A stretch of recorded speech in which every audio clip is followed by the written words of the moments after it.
et bienvenue sur Plume à Papote.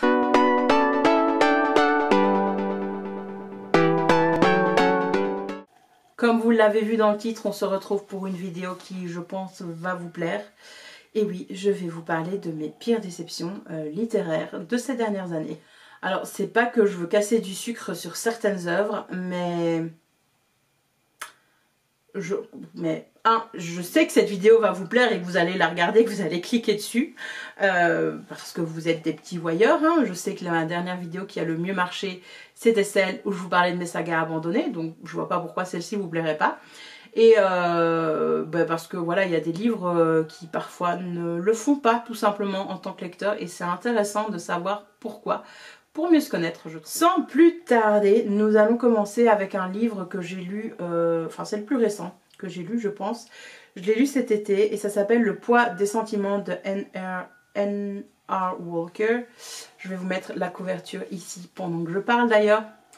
Ce livre que j'ai lu au format numérique, je l'avais vu passer sur des bookstagram, notamment des bookstagram spécial diversité en littérature, etc. Et qui voulaient faire la promotion de personnages un petit peu différents, de livres anti-grossophobie, etc. Et ce livre était repris. Donc je me suis dit, bah chouette, lisons ça. Sauf que avoir un personnage gros, ça fait pas de toi un livre anti-grossophobie, anti-grossophobe. Mais d'abord, je vous parle un petit peu de l'histoire. Ici, en fait, on va suivre Edward. Je crois que c'était Edward. Je ne sais même plus son prénom, je suis désolée. Enfin bref, on va suivre cet homme charmant, mais qui est très drama queen. Après la rupture avec son copain, alors qu'ils étaient en couple depuis 10 ans, quoi, quasi. Donc, enfin, le réveil est dur pour lui et la rupture est très très difficile pour lui. Et donc, Edward décide de se remettre au sport pour ne plus être un loser, comme il dit, et récupérer son ex tout simplement, qui entre parenthèses a l'air d'être un gros connard, donc je vois pas trop pourquoi il veut le récupérer, mais bon, l'amour rend aveugle comme on le sait. Donc il se rend dans une salle de fitness où il se trouve un coach absolument parfait, c'est McDreamy quoi, hein. Le mec il est trop canon, il est trop gentil et ainsi de suite. Et donc va arriver ce qui devait arriver, puisqu'on lit une romance, bah oui, ils tombent amoureux l'un de l'autre. Sauf que Edward, il n'est pas du tout sûr de lui, pas du tout fier de qui il est et de comment il est. Et donc ça l'empêche finalement de mener une belle histoire avec ce coach sportif. Donc j'ai oublié le nom. Voilà, ça c'est pour l'histoire. Enfin de toute façon vous vous doutez bien de comment ça finit. Hein. C'est pas non plus le livre qu'on lit pour l'intrigue. Hein. Voilà. Moi je l'avais lu vraiment pour voir autre chose, pour avoir des personnages certes gays, c'est une romance MM, mais également avoir autre chose que tous ces mecs bien gaulés, etc. quoi. Et sur un sujet qui me concerne, et donc je m'étais dit que ça allait forcément me plaire. Sauf que le personnage principal, moi il m'est sorti mais par tous les trous du nez. C'était une drama queen de chez Drama Queen. Alors l'autrice disait en fait qu'il était marrant, sauf que toutes ces remarques, moi je les trouvais absolument pas marrantes. Elle nous fait la description dans les premiers chapitres de sa première séance de sport avec son coach où il ne fait que se plaindre et en gros il décède quoi. En gros c'est ça qu'il dit. Et il a mal partout et ainsi de suite. Alors je ne sais pas comment est l'autrice, j'ai pas été chercher des photos d'elle ou quoi que ce soit dans le genre, et là-dessus je me base sur ma propre expérience qui n'est forcément pas universelle. Mais quand en tant que personne grosse tu fais du sport, ben non tu te plains pas en fait et t'en rajoutes pas et t'attires pas l'attention sur toi. Parce que quand tu rentres dans une salle de sport, enfin, si vous allez sur des sites de méthodes d'amincissement, etc., etc., la première chose qui revient en commentaire, c'est « je ne veux pas aller à la salle de sport parce que j'ai honte ». Et donc, si tu as honte, tu t'attires pas l'attention encore plus sur toi en te plaignant, quoi. Donc, cette réaction, je dis pas qu'elle ne peut pas exister, mais elle me semblait finalement peu plausible dans un premier temps. J'ai eu beaucoup de mal également avec le fait que Edward doute autant de lui. Dans la construction du personnage, je ne comprenais pas d'où ça venait. Il manquait certaines choses en fait dans l'histoire pour qu'on comprenne bien qui il était, pourquoi il était comme ça, etc. Le gros souci que j'ai eu dans ce livre, c'est justement le message sur l'obésité. Parce que Edouard au départ n'arrête pas de dire ben, je vais manger sainement et je vais faire du sport et je vais maigrir. Alors ça peut arriver en effet que certaines personnes deviennent grosses juste pour ça, on va dire, mais il y a plein d'autres causes à l'obésité et si ce n'était que ça, si ce n'était qu'un manque de volonté, un manque d'organisation, si la maladie ne se résumait qu'à ça, ben, tout le monde serait mince et personnellement je ne serais pas grosse quoi. Donc voilà, il y avait beaucoup de raccourcis, c'était extrêmement pas sympa à lire en tant que personne grosse de lire ça. Voilà, moi je ne l'ai pas pris de façon bienveillante. Alors vous allez me dire t'es trop sensible ou quoi, peut-être, j'en sais rien. Mais voilà, ce livre pour moi n'est absolument pas anti-grossophobe. Il continue d'ailleurs à véhiculer des clichés sur les personnes grosses, sur les personnes obèses. Et d'où le fait que j'ai pas du tout apprécié ma lecture, quoi. Voilà. Bon, et oui, j'ai vu l'intrigue aussi arriver, le dernier retournement de situation. Parce que dans les romances, vous savez, hein, au début ils se tombent amoureux, mais finalement ils peuvent pas être ensemble. Et puis il y a un retournement de situation et puis ils sont ensemble. Bah, je l'avais vu arriver puissance 10 000, donc voilà. Voilà. Je sais qu'énormément de personnes sur Booktube et sur Bookstagram ont adoré ce livre et l'ont apprécié. Si c'est votre cas, je ne vous juge absolument pas. Moi ici, c'est juste... je vous fais part de mon ressenti par rapport à ce livre qui pour moi n'est pas suffisamment bienveillant vu ma situation. Voilà. voilà. On va ensuite passer à un livre que j'ai lu il y a au moins 2 ans, si je ne me trompe pas, qui s'appelle Sous le même toit de Jojo Moyes, que je vais aussi vous mettre là parce que je l'ai acheté en version numérique. Je ne sais plus vous faire un résumé extrêmement détaillé de l'histoire, étant donné le temps que ça a pris, mais en gros on suit une jeune femme, mère de famille, qui suite au décès de son mari se retrouve ruinée. Et donc, pour ne pas aller vivre à la rue, elle va accepter un héritage d'une famille qu'elle ne se connaissait pas. Et cet héritage, en fait, c'est une vieille maison à la campagne, toute décrépite et qui tombe en lambeaux. Voilà, alors ça paraissait hyper sympa dès le départ. Moi, la meuf, elle m'a vite saoulée. Elle n'était pas très battante, elle en voulait pas trop. Je trouvais qu'elle était vraiment dans son monde et ainsi de suite. Il y a des gens qui tombent amoureux d'elle, t'es là, tu dis d'où, quoi, comment, pourquoi, je ne sais pas. Et alors le truc qui m'a agacée dans ce bouquin, et que des gens, enfin il y a beaucoup de gens qui l'adorent, hein, mais moi il m'a agacée à non plus finir. Donc elle est pauvre en fait, elle est vraiment dans la mouise financière, mais archi mouise. Et donc il y a un chouette gars du village qui vient l'aider de temps en temps dans la maison et qui aide son fils à vivre son deuil, qui lui montre un petit peu comment s'en sortir grâce à la forêt. Et donc il lui apporte des champignons, il apprend à son fils à mettre des collets pour attraper les lapins et ainsi de suite. Et donc comme ça, il ne meurt pas de faim. Toi t'es là, mais si on pouvait tous se nourrir grâce à la forêt, je ne pense pas qu'on serait tous dans la forêt pour faire des économies. Enfin, c'est possible, hein. Bien sûr que la forêt est nourricière et bien sûr qu'il y a des ressources dans la forêt dont on a oublié plein de choses et on n'exploite pas tout ça, etc. Mais tant mieux, j'ai envie de te dire, parce que notre environnement va déjà assez mal que ça, donc laissons nos forêts tranquilles. Mais moi qui habite à la campagne, moi qui me balade en forêt depuis des années, j'étais là, mais d'où tu sors que tel champignon pousse à tel moment, quoi. Enfin, non. Il y avait vraiment des gros problèmes et j'étais là, mais tu penses qu'il y a suffisamment de population dans ta forêt, de population animale, pour qu'on aille attraper un lapin tous les jours, parce que limite dans le livre c'était ça quoi, qu'ils bouffaient du lapin, pas tous les jours, j'exagère très certainement, mais je me dis, mais tu penses quoi que les lapins, on sait que ça fournit beaucoup, mais à ce point là, non, c'est pas possible. Enfin il y avait plein de trucs comme ça qui m'énervaient. Moi, j'ai pas du tout été séduite par la plume de Jojo Moyes, alors qu'apparemment, il y a plein de gens qui adorent ça. Bon, bah voilà, je suis passée totalement à côté de ce livre. Je devrais peut-être lire avant toi, après toi, puisque c'est son plus gros succès, je pense, ou en tout cas le plus connu. Je pense que je devrais lire ça et l'essayer. J'en sais trop rien. Le troisième livre qui m'a entièrement déçue, et à nouveau, je vous mets la couverture là, pas parce que je l'ai lu en numérique, mais parce que je ne l'ai plus.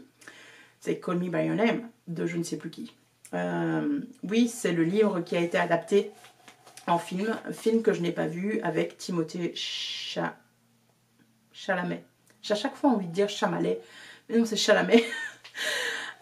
Et donc ce livre, Je me dis, une romance LGTB, cool, qui se passe dans les années 90. Cool, lisons ça. Et donc je l'achète avant mon départ en vacances il y a 3 ans. Quand je l'ai acheté à l'aéroport, je l'achète en anglais, qui je pense c'est la langue d'origine de ce bouquin.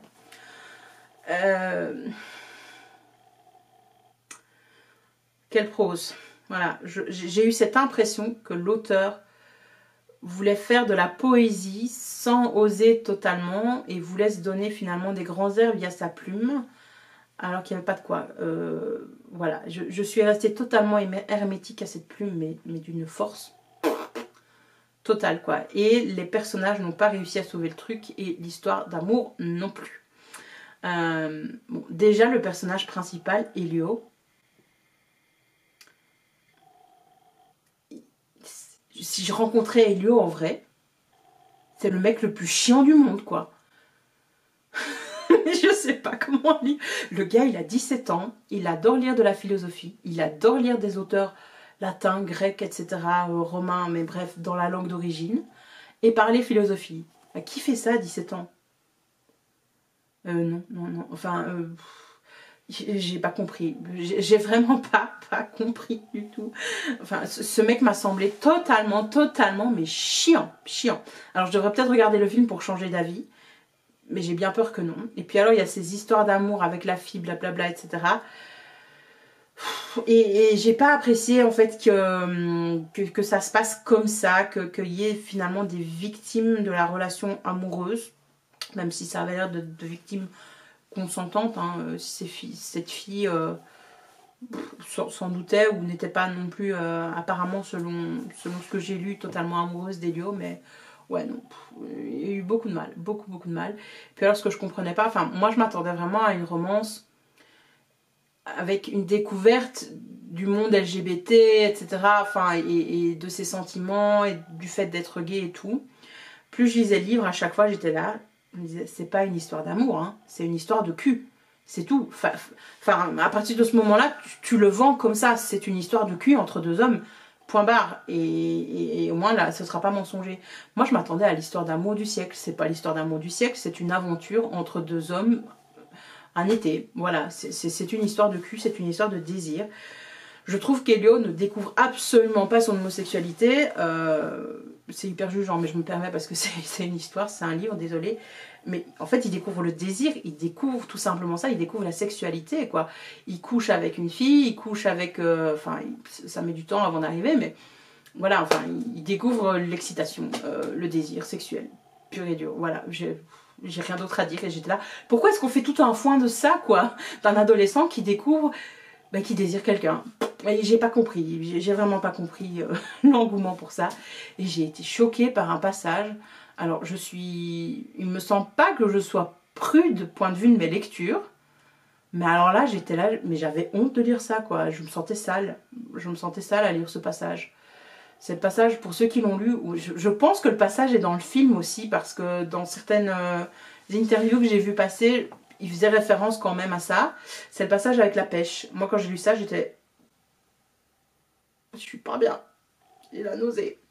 Pas parce que le sexe entre hommes me dégoûte ou quoi que ce soit, pas du tout.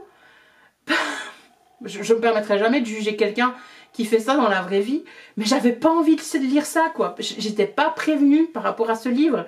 Pour moi, ça devait être une histoire d'amour. Alors certes, on pouvait avoir certains passages graphiques, etc. Mais je m'attendais pas à lire un truc aussi cru, et tout simplement parce qu'on m'avait pas prévenu, ça m'a pas plu. Voilà.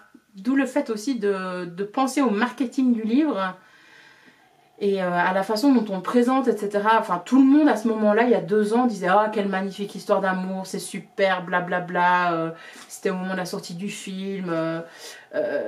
Non, c'est pas une histoire d'amour, c'est une histoire de cul. Je suis désolée, on ne fera pas changer d'avis. Bon, continuons dans mes déceptions. Ça.